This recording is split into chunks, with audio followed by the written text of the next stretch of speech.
बालाई खैबर पख्तूनख्वा में cloud burst से आने वाले सैलाबी रेले ने तबाही मचा दी। 309 अमवात की तस्दीक।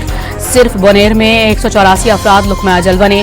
21 अगस्त तक वक्फे वक्फे से शदीद बारिशों की भी पेश गोई।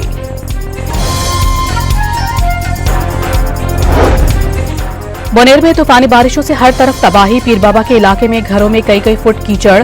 डॉन न्यूज तफसीलात सामने ले आया।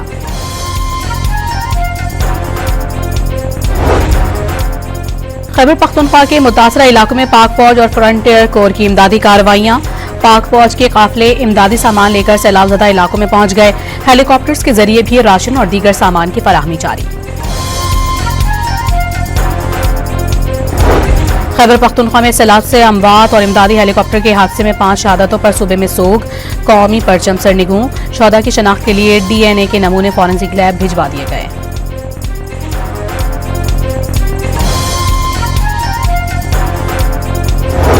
वज़ीर आला पंजाब मरीम नवाज का अली अमीन गंडापुर को फोन। पंजाब के तमाम वसाइल मुतासरा आवाम की इमदाद के लिए पेश कर दिए। सिंध और बलोचिस्तान के वज़ीर आला ने भी वज़ीर आला सिंध को तमाम वसाइल खैबर पख्तूनख्वा के भाइयों को फराहम करने की यकीन दहानी करा दी।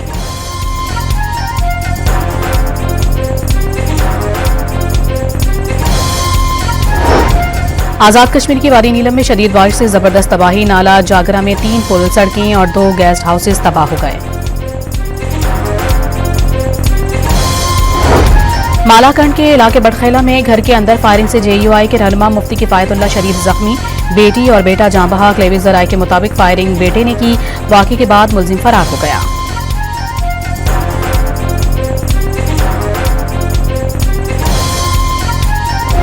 और दहशतगर्दी के खिलाफ बलोचिस्तान के अवाम खुद खड़े हो रहे हैं। दहशतगर्दों के सहूलतकारों को नताइज भुगतना पड़ेंगे। DG ISPR का इंटर्नशिप प्रोग्राम के तलबा से खिताब।